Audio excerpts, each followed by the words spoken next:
Chapter 011. Valeria's POV. The air was fusty, as if a tempest was developing in my chest. Everything had changed so quickly. I could still sense Ronaldo's touch, his warmth on my skin, the way his gaze had locked with mine earlier, but the gap between us now seemed like an ocean. What was going on? Where was he? He hadn't even said goodbye before he slipped into whatever world he'd been dragged into by the council. I didn't know how to repair things, how to make him see. I didn't know how to fix us. But I had to focus. Focus on the truth. The things I had learned in the last few days had shaken me to the core and had made my knees weak every time I thought about them. My family, my father, the Montoyas. They were all mixed up in something dirtier than I could ever have thought. I've always been proud of our legacy, of our history to take with us, but now it felt as though it was all a lie and that it was tainted by betrayal. I stood in front of Santiago's office, my pulse pounding in my neck. I had to do this. I had to confront him. It was time. I entered the room without knocking. My heart was pulsing during that. Santiago raised his head from his desk. His face was calm but unreadable. His hands didn't even twitch when he saw me, as if he wasn't surprised at all. Valeria. His voice was cool, rather distant, but I could catch a touch of concern therein. You're here. What's on your mind? I crossed my arms tightly over my chest, trying to control my breathing. The words gave themselves in a rush. I know what you've done. I am aware of the dark magic, about the witches, regarding the deals the Montoyas made. Santiago's face didn't change. He didn't even flinch. Rather, he leaned back in his chair, his eyes fixed, but I could sense the pressure of his eyes on me. He said gently, softly, "Sit down, Valeria," his tone almost as calm as it is possible to be. I didn't sit. I stood there, my hands balled at my sides. "Tell me it's not true," I demanded. "Tell me the Montoyas didn't deal with witches, that you have not been using dark magic to protect the pack. Tell me that it's all a lie, Santiago." His gaze never wavered. "It's true." His words smacked me like a slap. "We made deals, Valeria. We did it for the sake of the pack, in order that the Montoya name would not fall. The magic, it was a necessity." I could feel my stomach turn. "A necessity? What do you mean? With dark magic to shield the pack? That's dangerous?" "Yes," he interrupted, his voice becoming suddenly sharp. "But there was no other way. The world is not run on good intentions, Valeria. The pack had to be strong, and to be strong, we had to have power. More than just our wolves." I backed off. My head snapped. "You used us. You used me." Santiago rose then, his eyes hardening as though the conversation had changed to something more profound, more personal. "I did what I had to do. What we had to do. You may not like it, but it was the only way to save what we've created." "And what about me, Santiago?" I asked, my voice shaking. "What about my soul? What about all that I believe in? Do you believe that I can simply look the other way at what you've done?" He moved slowly towards me, his voice now low and softer. "You're my daughter. I did this for you, for our future." He stretched out as though to touch me, but I backed away because I did not want to feel his hands on me. Not now. "This is not about our future, Santiago. This is about a betrayal. I no longer trust you. I thought you were trying to save me, but now it seems like you've betrayed us all." His jaw tightened, but he said nothing. The silence between us was unbearable. I could feel the heat in my chest rising. All of what I knew and have believed was falling apart around me. My father, my family, everything was corrupted. "You don't understand," Santiago finally said with a cold, detached voice. "We paid the price for you, for our legacy, for the pack. You will understand someday, but not yet." "Not yet?" I repeated, incredulously raising my voice. "When will I understand, Santiago? When everything is lost?" I turned on my heel, prepared to go, to leave the man I believed I knew, the father I had admired. But as I approached the door, I stopped. I felt it.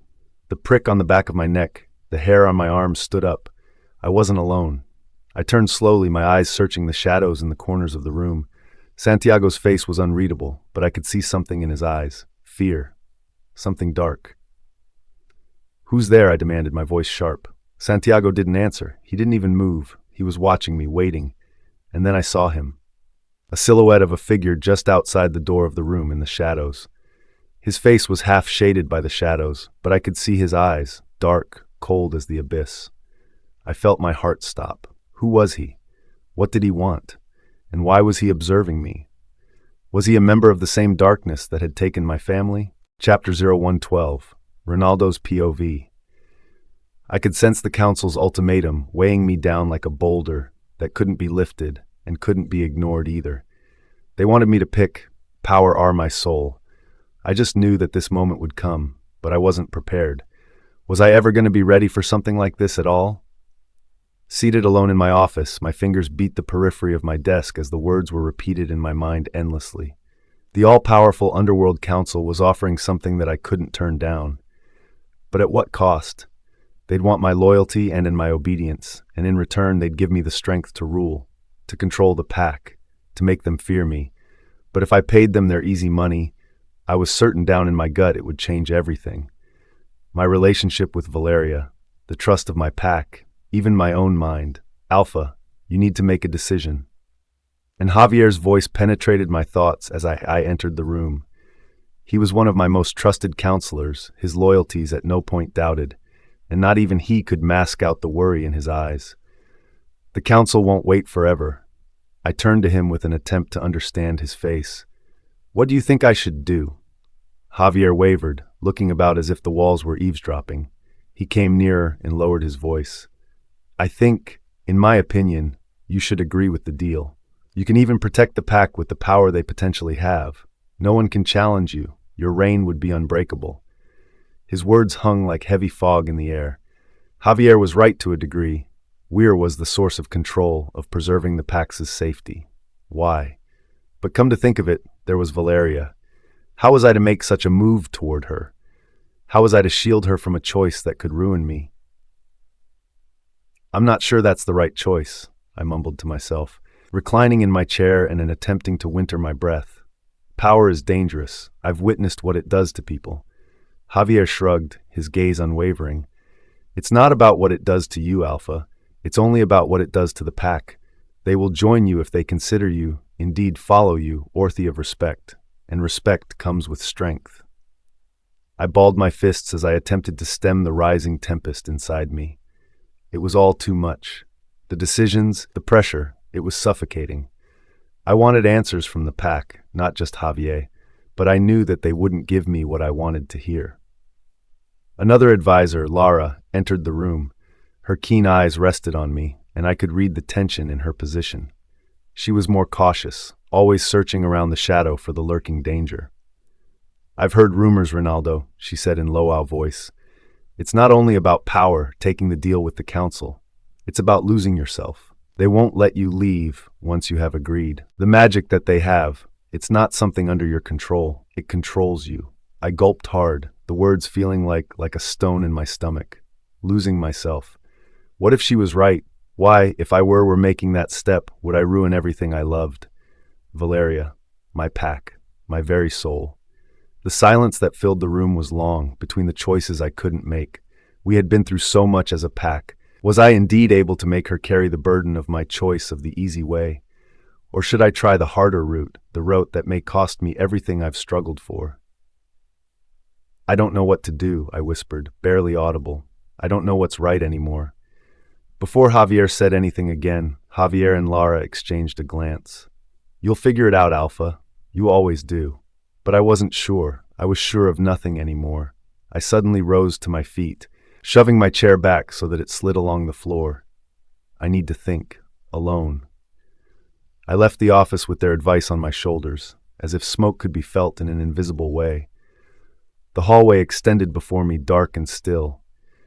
I required some time to get my head on straight, to figure out an orientation from the chaos surrounding me. But as I passed down the corridors, I couldn't get the sense that I was being watched out of my head.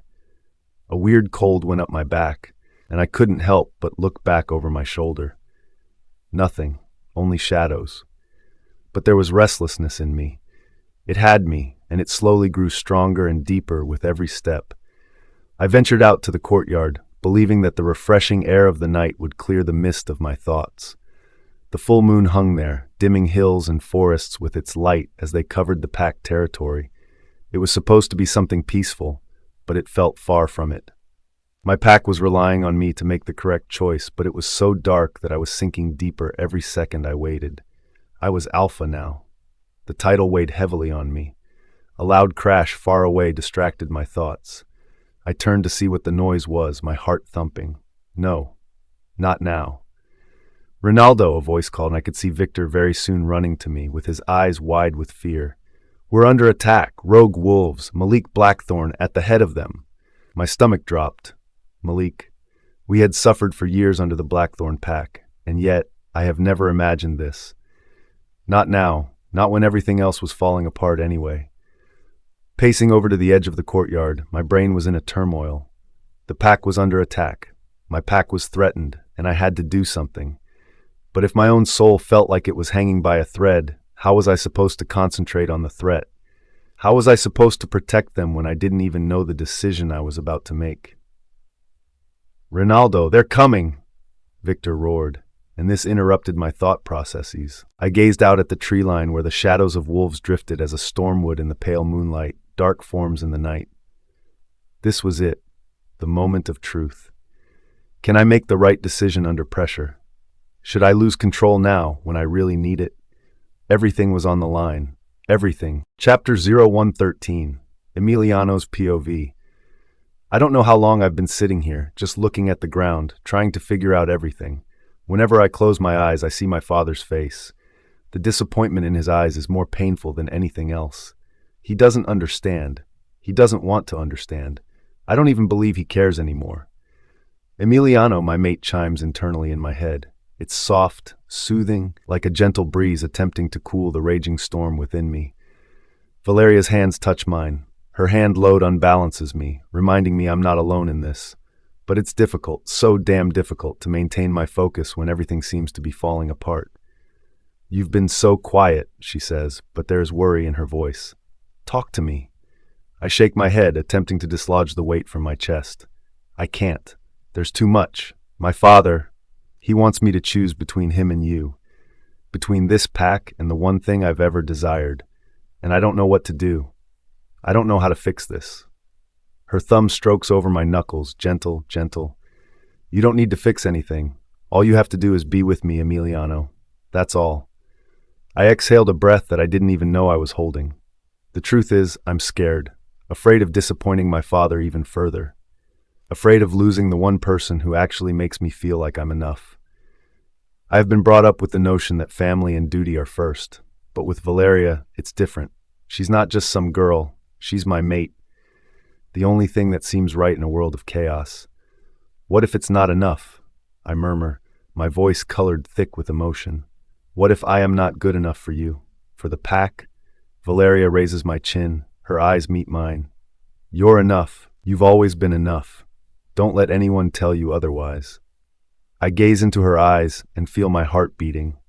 When I peer into her eyes, what do I feel my heartbeat doing? With every word she speaks, I want to believe, to run away with her and give up everything. But I can't. My family won't let me. But when I give it some thought, I realize something. If I stay, if I continue to try to live up to these impossible expectations, I'll lose myself. And perhaps, I'll lose her as well. "You're right," I reply, this time my voice modulated, though not as much. I cannot continue living for other people. I have to live for myself, for us. A loud crash reverberates through the house before Valeria can answer, and I jump. My heart skips a beat. My instincts yell at me to move, to protect. "What was that?" I inquire, standing up, already on my way to the door. "I don't know, but we need to leave," Valeria says as she sounds urgent. Her hand seizes mine, dragging me into the hallway. We are halfway down the stairs when the door is flung open with such ferocity that Santiago, my father's herald, can be seen walking into the room. His presence weighs down the space, and it squeezes my chest. "Emiliano," Santiago says, his voice smooth, something else lurking behind it. "You have to come with me." I hold my ground. I will not give in. "I'm not going anywhere." He remains still, his eyes narrowing. "Your father is on the phone for you. It's time to stop playing games and return to the family. Your duty is to the pack, not to your mate." The word mate hangs in the air like a curse. I can feel the anger rising within me, but I hold it down. I will not let him provoke me, not now. "Step forward, Valeria." Her voice is slightly trembling. "You can't just remove him from me." Santiago looks at her, a cold smile on his face. He's not yours to keep. He is part of the Montoya legacy whether he likes it or not. An unpleasant feeling chokes my stomach as his words sink in. My family does not care for me. They care about control, about power, and they are willing to destroy everything to maintain it. I won't return, I tell them, my voice more powerful. Not if it means losing everything I've ever wanted. Not if it means giving up her. Santiago's face darkens, his jaw tightens. You believe you have a choice? You will be taken back with me, Emiliano, or you'll be thrown out of the pack. You'll have nothing, no family, no home, no future. His words hit me like a punch in the gut, and I feel the world turn under me. He's right. If I leave my family, I lose everything. I lose the pack, the legacy, the only life I have ever known. But then I see Valeria. Fear is what fills her eyes, but hope too. Hope that I can choose the right one. And I know at that moment, there's only one thing I can do. I don't care, I murmur, my voice fierce. If that's the price I have to pay, then so be it. Santiago's eyes ignite under the pallor of rage, and I feel the atmosphere around us loaded with tension. I'll regret this, Emiliano, he warns. His tone is like ice. But I don't regret it, not for a second. I hold Valeria's hand and we begin to walk towards the door.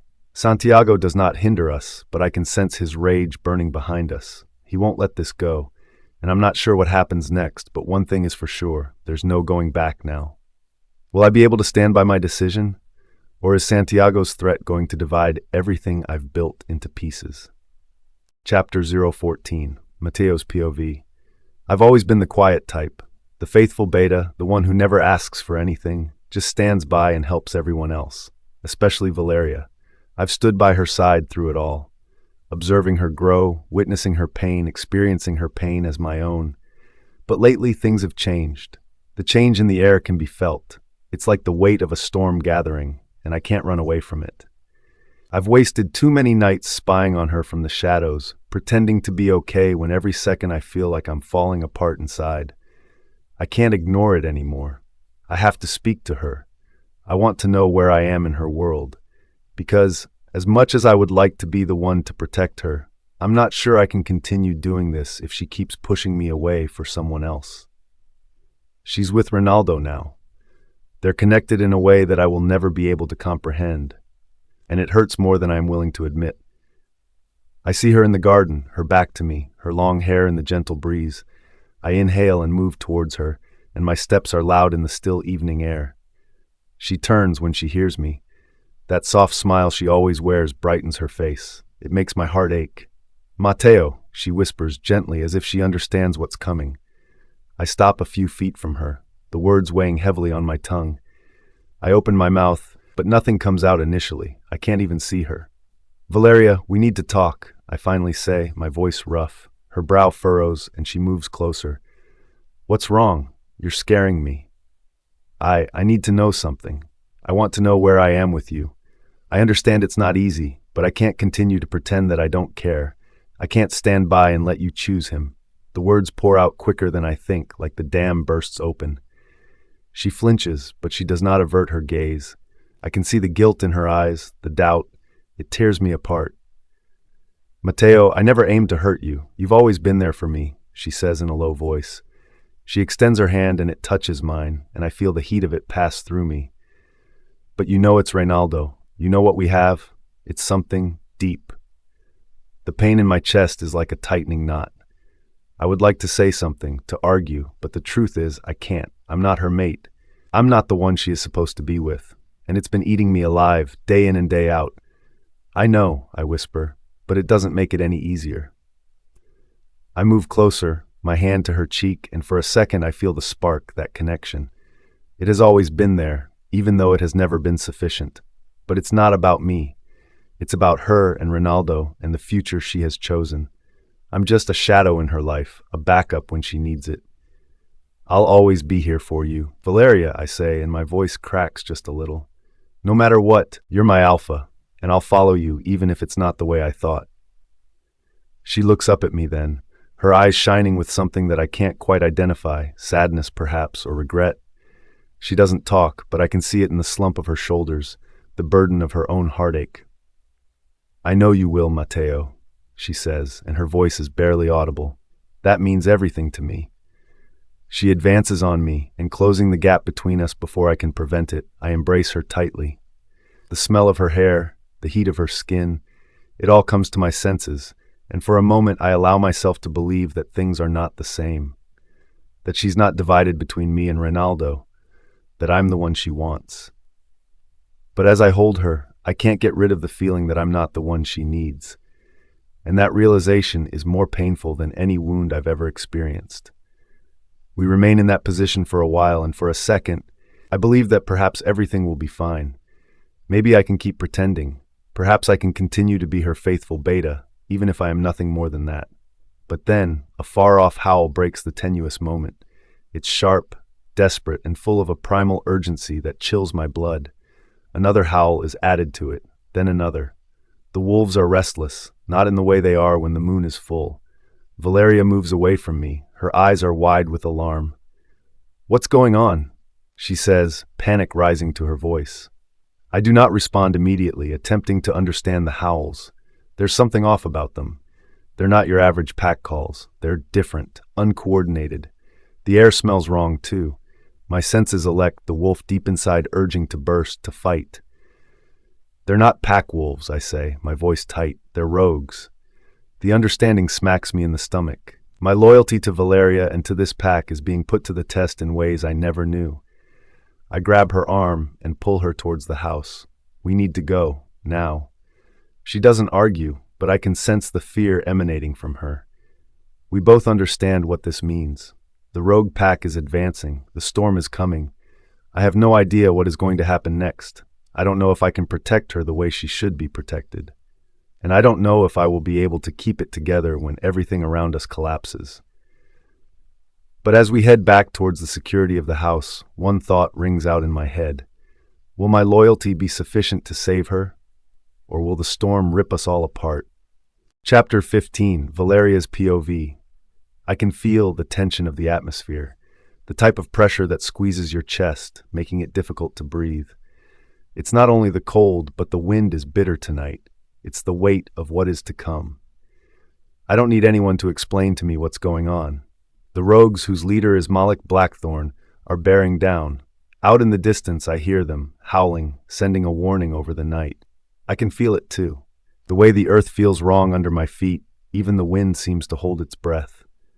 I've guided this pack through storms before, but this is different. I have never experienced anything like this. Even the darkest nights of my life did not prepare me for this moment. Reinaldo is at my side, his face hard. The alpha in him is always there, always in control, but tonight it feels like we're all on the edge of something we can't control. I look at Mateo as well, his jaw tight, the burden of his concern a heavy companion beside me. "We need to get ready," Reinaldo says, his voice low but steady, but with a sharpness to it like he's containing something. I perceive it, the fight simmering under the surface. I nod, but my mind is spinning. How do you prepare for something of this nature? How do you go to war when you know you can't win? When the enemy is at your doorstep and you don't know if you'll ever get out alive? I push those thoughts away. I cannot afford to question myself now. Not with all at stake. Not with Reinaldo, Mateo, and the whole pack relying on me. "Valeria," says Mateo. His voice is rough. "If anything happens—" "Don't," I interrupted him, turning around to look at him. "Nothing's going to happen." His eyes are full of concern, but he does not argue. He's always been there for me, always willing to protect me, even when I don't deserve it. I don't deserve him. I never have. I wish I could make him realize that. But there is no time for such thoughts. Not now. I hear a howl far off, but this time nearer, and with the ground shaking beneath my feet. The rogues are near. I can't see them, but I know they are on their way. Malik Blackthorn is out in front of them, and the terror that clutches at my heart is the most horrific feeling I've ever experienced. I've heard the stories, the rumors about him, how ruthless he is, how he doesn't just want to conquer. He wants to destroy everything in his path. I grab Reinaldo's hand, holding it firmly. We can't let them get through. We can't let him have it all. His eyes soften for a moment, but only for a moment. He's all alpha now, his face as hard as steel. "We'll protect this pack, Valeria. We fight for them. We fight for you." I attempt to find strength in his words, but there is something about the way he says it that gives me chills. He's not fighting for the pack alone. He's fighting for me. And what if he loses? What happens if we lose? I push the thoughts away and concentrate on the task in hand. I need to be strong. I need to lead. I can't let fear win, even if it's clawing at my insides. All of a sudden, the first rogue breaks through the trees, and then another, and then another. It's like a wave of darkness coming towards us with all the power of a storm. They're quick, their eyes mad with hunger and madness. Nearly before you know it, the fight starts, and the crunch of claws on flesh and howls of wolves invade the night. Reinaldo and I turn into the wolves, one then the other. His power overwhelms me, and I am afraid, but we're stronger together. The fight is on, our wolves ripping away our rogues as our pack fights by our side. But Malik is somewhere in the chaos, and I can feel his presence. I see him, a long form on an outcasting, his eyes shining with an icy rage. His fur is black, and he blends into shadows, and I can see scars running across his entire body, a scarred warrior who has experienced too many wars in the past. He's not here to conquer, he's here for revenge. I charge a rogue, tearing its throat open with my teeth, but it still isn't this battle. It's about something more, something darker. Reports have spread that Malik has a personal grudge. But what does that mean for us? What does that mean for Reinaldo? I ache in my side as one of the rogues attempts to claw me, and I stagger backwards, terrified. I listen to the noise, hearing Reinaldo's voice. His growl is low, menacing as he battles another rogue. Valeria! I stand up, trying to get rid of the dizziness. I look around the battlefield, but there's too much going on too quickly. It's chaos. It's madness. And then I see him, Malik. He's rushing for me and Reinaldo. His eyes are fixed on us with incendiary passion, and the very hairs on my body are raised in fear. You are mine now. Malik snarls as he walks into the clearing, his voice given over to anger. I freeze. His words don't make any sense initially, but then I understand. The vendetta he has been pursuing, it's personal. It's not only the pack, it's about us. And I have no idea what he means by mine, but I'm scared to death of finding out. But before I can move, there's another howl, a sound that tears through the confusion and pierces, harsh and reverberative. It's not a rogue, it's something else. Someone else. A towering figure appears from out of the darkness. My heart misses a beat when I see the familiar face. Our past has caught up with us again. Who is this person, and what part will he play in this fight? Chapter 016. Emiliano's POV. I'm at the edge of something I can't reverse. I can sense it, the weight of this decision that is weighing down on me. Tonight is the night. The night I either fight for the woman I love or tear myself apart trying to please a family that doesn't give a damn. I would love it if it didn't have to be this way, but it does. I'm standing in front of her, my mate, the one who's been my anchor in this storm. Her eyes are looking at me, filled with concern, but there is something else, something deep. I can no longer hide the pain in my chest from her. Not tonight. Emiliano, what's up with you? Her voice is gentle, as if she is afraid of breaking something. But the words, her words, hit me like a punch in the gut. She knows. She always knows. I don't want to admit that. I don't want to admit that I'm split in two, but I cannot lie to her. Not anymore. I don't know how much longer I can do this, I mutter, walking back and forth, searching for the words that make sense. My family wants me to pick them. They want me to be a part of this legacy that's choking me. And then there's you. I would like to be with you, but I can't do both. Her eyes widen. You don't have to choose between me and them. You can have both. You can fight for us. Fight for what you want. I stop. Her words linger in the air, but I don't know how to answer. Can I really do this? Can I leave everything I have ever known behind? The pack, the legacy, my father's expectations, all of it. For her? For us? I'm scared, I confess, sounding like a whisper. I don't know what will happen if I do. What if I lose everything? What if I lose you? She moves closer, putting her hand on my chest. You won't lose me, Emiliano. I'm right here, but you need to choose what kind of life you want to live. Her touch is warm. It grounds me, but it also makes the fear rise inside of me, because I understand what it means. It means choosing the unknown, choosing to fight. But what if that fight destroys everything I have ever known? I'm not asking for approval anymore, I say. the words escaping me before I can hold them back. I'm not seeking their blessing. I'm done playing their game.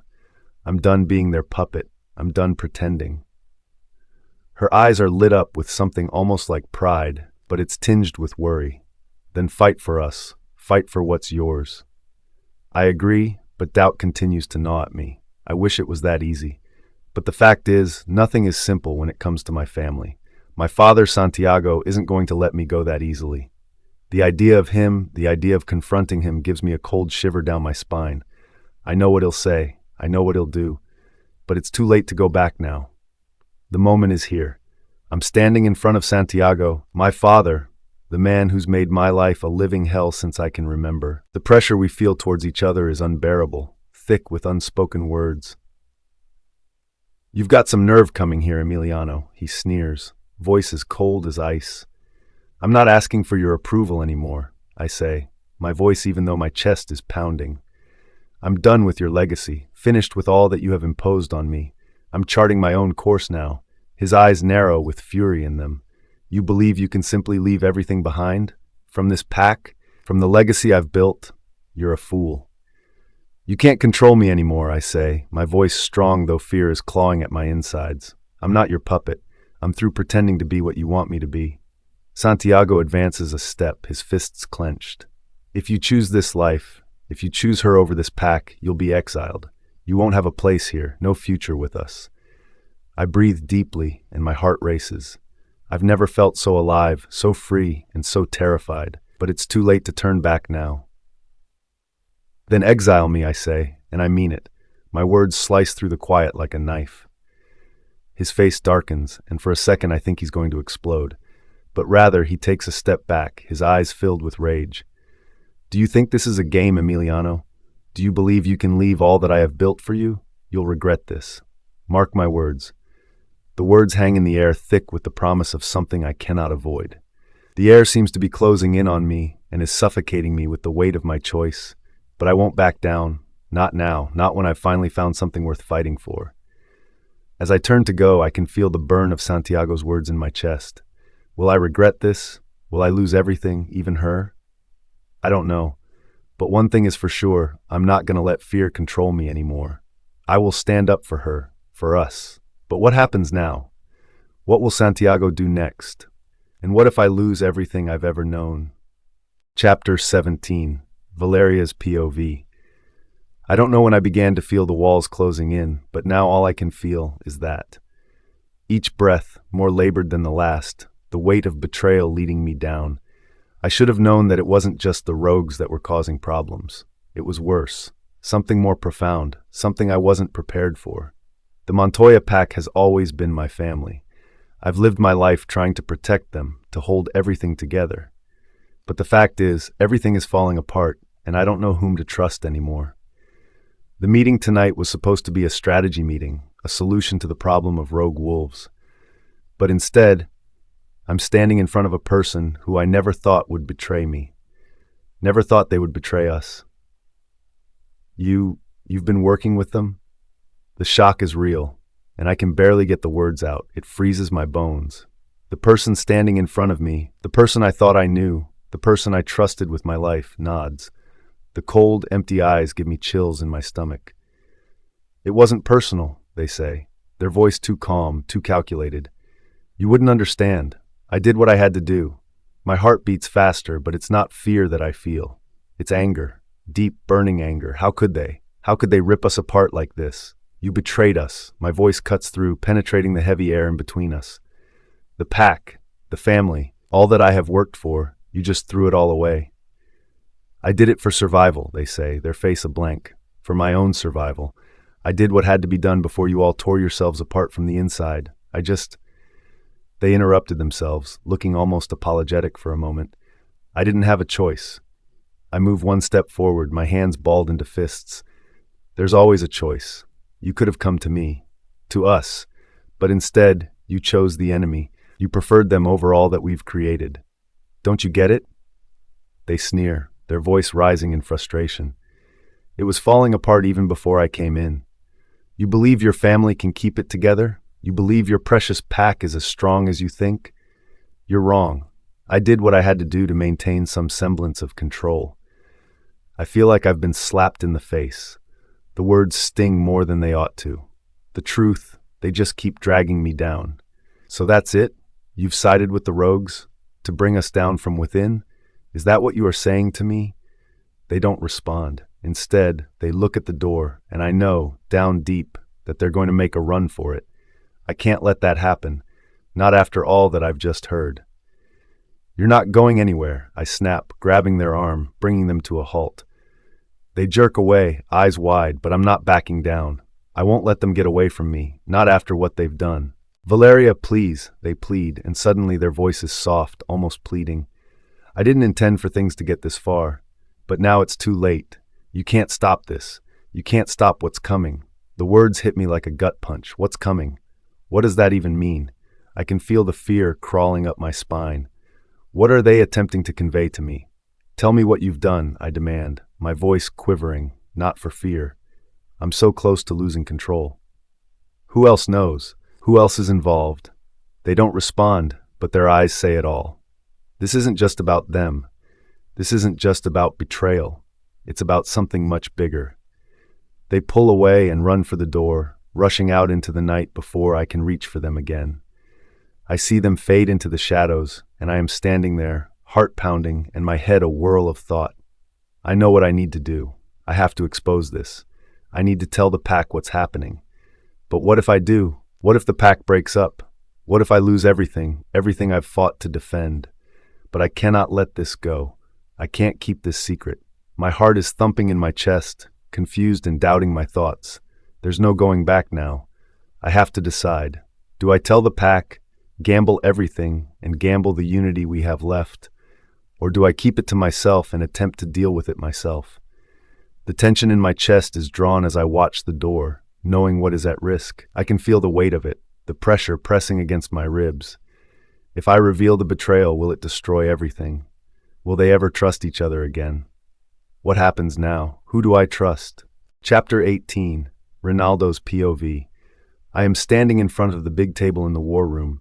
My fingers are holding the edge and my thoughts are spinning. The weight of the pack, the lives that rely on me, weighs down on me more than I ever thought possible. We have been fighting for too long. The rogues have made us go to the last limit, testing us everywhere. But now, it's different. It's personal. Rogue Alpha Malik Blackthorn is not merely a threat anymore. He's a shadow that hangs over everything I love, over Valeria, over the pack, and over the legacy we're attempting to create. I've spent days trying to determine the best way to approach this, but now, the decision is obvious. We can't keep running. We can't keep playing defense. It's time to bring the fight to him. Reinaldo, the sound of Marco's voice is enough to pull me out of my thinking, and I look up at my best advisor, his face clearly marked in concern. You're not actually thinking of attacking Malik directly, are you? It's a suicide mission. I hear the truth in his words, but there is a change in me. We've been putting off this moment for too long. If I continue to wait for the perfect time, for the perfect plan, I'll lose everything. I cannot afford to lose any more. I have no choice, I reply, sure of myself, but my heart drums in my rib cage. We can't keep hiding. We fight now, or we'll be at Malik's mercy later. But, uncertain, Marco looks around at the other people in the room. They all are waiting for me to make a decision, each one of them holding their breath. If we attack, it may ignite a war that we may never get out of. You understand what that implies for Valeria, for the pack. I don't look at him. I can't. My mind is too heavy, my focus too narrow. I know, I murmur, barely above a growl, but if we don't, we'll be condemned to live in fear, and I will not allow that to occur. There's a tense silence. The weight of my words settles in the room, and I can feel the eyes of all on me. They all assume that I am the man who will lead them to a victory. But what they fail to understand is that I'm not sure I can guide them through this. I'm not sure any of us will survive. How do we do this? Marco mutters softly, breaking the silence. What's the plan? The plan. I close my eyes, attempting to concentrate through the haze of uncertainty that fills my mind. I can hear the battle drums in my head, but I know that whatever we do, this war will be very expensive for us. We don't hunt down Malik, I say carefully, selecting my words. We go after everything. His pack, his supporters. We struck them where it hurts. We break them before they break us. Marco stares at me, his eyes as big as saucers. You're proposing that we destroy everything they've created? It's the only way to guarantee our survival. I can sense the tension in the room, but it's too late to go back now. I've made my decision, and it's irreversible. We'll fight, I say, louder now, more determined, and we'll win. We have no other option. The room goes quiet, but I can see the fire begin to burn in their eyes. They are afraid, but they are ready to follow me. They have to be. After that night, I stand in the courtyard looking at the moon, lost in my thoughts. The weight of the decision weighs on me again, and I know I'm not just risking my own life. I'm putting Valeria, my pack, and everyone I love at risk. Reinaldo? I look around and I see Valeria behind me, her eyes dark, unreadable. She hasn't called me since the meeting earlier, and I can feel the distance between us as a thick wall. Valeria, I murmur to myself, and my heart squeezes in their direction. I didn't want you to get caught in this, but I don't see any other option. I have to do this, for all of us. She moves closer, never taking her eyes off me. Will it be enough in your opinion? Do you believe this war will solve anything? I want to tell her it will, that I can fix everything, but I can't. I know this war will change everything deep down. I have to try, I say gently, for you, for the pack. Her lips quiver, and for a second I believe she may speak, something that might change my mind about this entire affair. But then she just nods, her shoulders slumping under the burden of it all. Just promise me something, she whispers, sounding like she's about to cry. Promise me you'll come back. I want to promise her that I will. I want to say I'll get through this, that everything will be fine. But the fact is, I don't know if I will survive. I don't know whether any of us will. I'll come back, I say, but even as I say the words, I wonder if I'm lying. She doesn't say anything else. She just stands there, looking at me with everything I need to hear. Hours into the night, there I stand, wondering whether I've made the right decision. There is immense weight of the war to come, and I can smell the darkness enshrouding everybody. But it's too late to go back now. Tomorrow the battle begins. But what if the price is too high? What if I lose everything?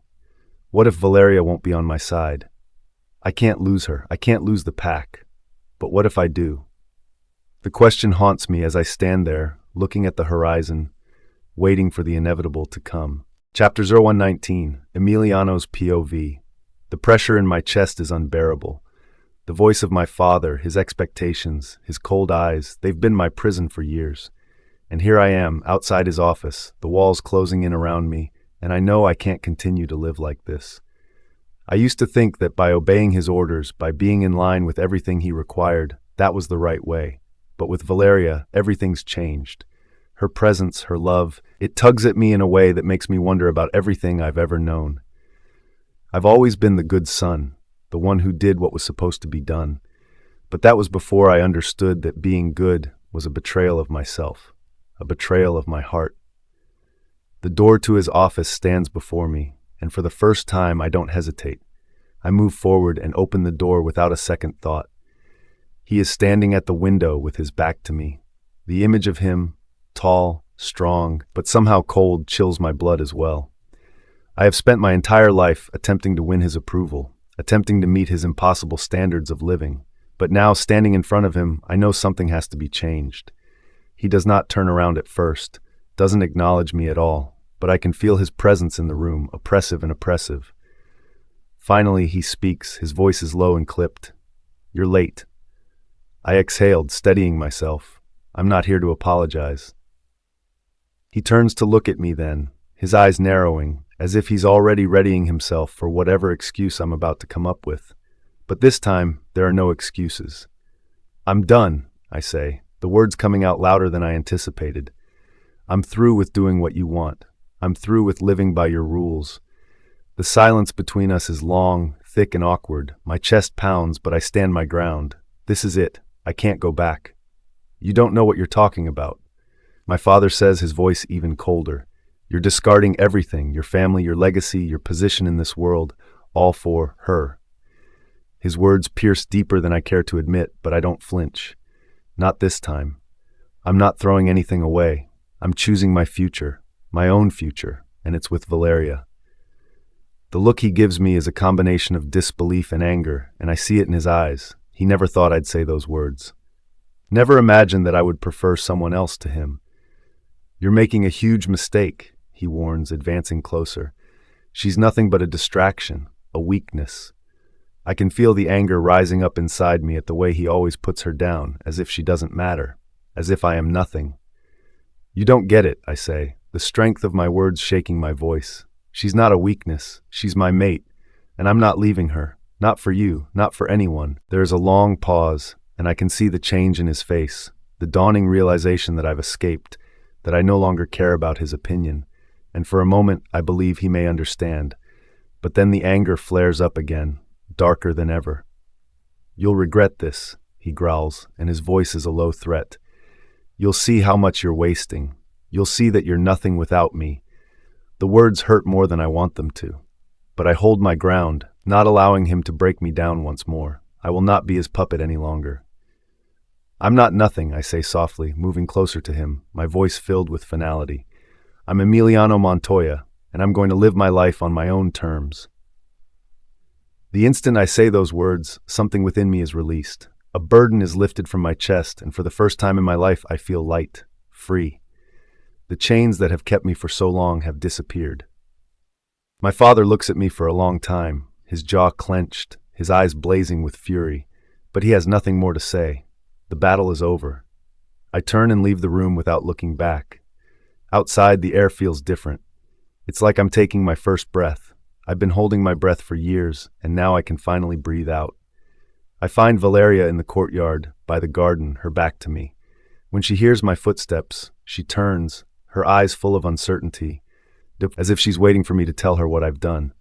I remain silent at first. I just approach her, the weight of all that I've just done pressing heavily between us.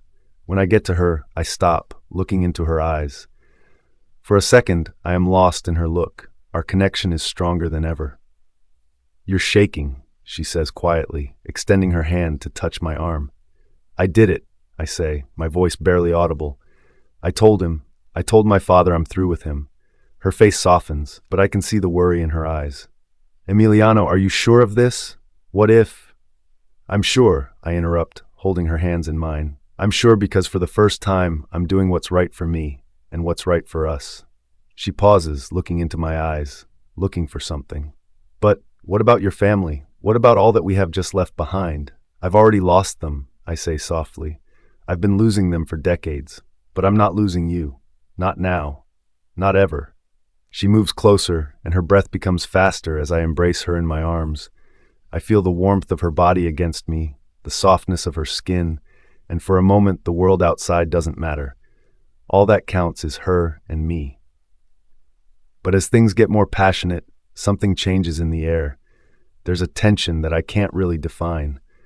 The repercussions of what I have done hang between us heavily, and the weight of my choice hangs over us both. When we finally do pull away, I look at her, my heart pounding. "Do you believe this is sufficient? Can we make it with all that's happened?" She does not answer immediately. Her eyes are full of uncertainty. I know she is thinking the same thing as I am. What will happen next? With my family destroyed and with my future in question, can our relationship survive the outcomes of this rebellion? Or is it too late to go back? Chapter 020. Valeria's POV. I stand on the forest's edge and feel the cold sting of the wind on my skin. The trees that surround me appear darker than they should. The shadows are long and twisted. There is something wrong in the air, heavy. The idea of Malik Blackthorn and the rogue wolves makes my blood run cold. The threat is not only getting closer, it's already here. I've been trying to shove the weight of it all away. But how do you ignore the fear that is seeping into your bones? How do you ignore the whispers, the far-off howls in the night, the sense that something is coming, something that is darker than anything we've ever seen? Ronaldo comes up behind me, his footsteps muffled in the snow. I don't have to turn around to feel the tension in his presence, the unspoken understanding between us. He knows what I'm feeling. We both feel it, this war to come, this dark cloud over our heads. "You all right?" His voice is soft, but I can hear the concern in his voice. I nod, but my throat is tight. I don't know how much longer I can sustain this act of being okay. Yeah, just thinking. About what? He appears next to me, standing close enough to feel the heat of his body. His hand touches mine, and a spark of heat passes through me. I look up at him, attempting to conceal the storm inside me. About everything. Regarding the rogue wolves, Malik Blackthorn, the pack, and you. His eyes darken when he hears the name of Malik. I can see the anger in his face, the same fire that I feel in my chest. But then, his gaze softens and I know he's feeling the conflict in me. Valeria, he says in a low voice, you don't have to carry this alone. We'll fight this together, you and I. We'll guard the pack. We'll guard each other. I squeeze his hand, but inside I'm divided. My obligation to my family and my pack, can I really do that if I put that before what I feel for Reinaldo? He's my mate, my other half. But the pack requires me, and I have to protect them as well. The meeting is to start. The rest of the Alpha leaders are congregating in the war room with grim faces. I make myself concentrate to drive away the turmoil in my heart. I have to be strong. For them, for the pack. The tension hits me when I enter the room like a wave. The other Alphas are already there, in tight groups, talking strategy. There is no time for niceties. This is a matter of life and death. Reinaldo is beside me as we head to the table. His presence is grounding, like a rock to hold onto when all the world feels like it's falling apart around me. We don't have much time, one of the Alpha leaders, Alpha Simone, says as soon as we're all seated. Malik Blackthorn and his miscreant wolves are on the run fast. We have to unite, or we will not survive this. The words hit me like a gut punch. I can't believe how quickly things are escalating. Then, in a minute, it was just whispers on the wind, rumors of Malik's increasing strength. And now, it's reality. Everybody knows what's at stake, says Reinaldo, and his voice is calm but full of determination. We need to focus, form an alliance. Then, only then, we can bring down Malik and his pack. There's a stillness as the other Alphas look at each other, some nodding in agreement, others reluctant. The concept of working together even under the threat of Blackthorn's wolves hanging over us does not sit well with all of them. One of the Alpha leaders, Alpha Hector, raises his voice. I don't know if we can trust all of you. You're talking about teaming up with our enemies. I can feel the tension between them. The distrust is felt like a storm waiting to break. But Reinaldo doesn't flinch. He holds his ground, and I respect him for it. I'm not asking you to trust anyone. I'm asking you to believe that we have no choice. Our wolves will tear us apart if we don't stand against him. The room is cleaved by Reinaldo's voice. We can either work together or we can all fall. The room falls silent again as the weight of his words hits. Finally, Alpha Simone speaks, her tone resigned. Fine, we form the alliance. But be aware of this. If any of us betrays us, there will be no second chances. I look at Reinaldo, and he looks at me. There's a glimmer between us, an unsaid promise. Whatever happens, we're in this together. Then it's settled, I say, my voice even though my heart is pounding. We fight together. We stand together, or we fall apart. As the conversation progresses, I get a weird feeling of peace settling over me. We've made the choice. We've decided to stand together. But as we gear up for the war to come, however, something still bothers the back of my head. What if this alliance is not sufficient? What if there's a great betrayal among us? Just as the meeting is winding up, a messenger bursts his way into the room, his face deathly pale and breathless. A message, Alfa Montoya. It's urgent. I reach for the scroll from his hand, my stomach churning with discomfort. I break the seal and unroll the paper, and my eyes read the words fast. A traitor is among us. My heart skips a beat. The words reverberate in my head, again and again. But I can't understand them. A traitor? Who? I look up, my eyes scanning the room, as all eyes are on me to say something. But all I can think of is one thing. Who can we trust?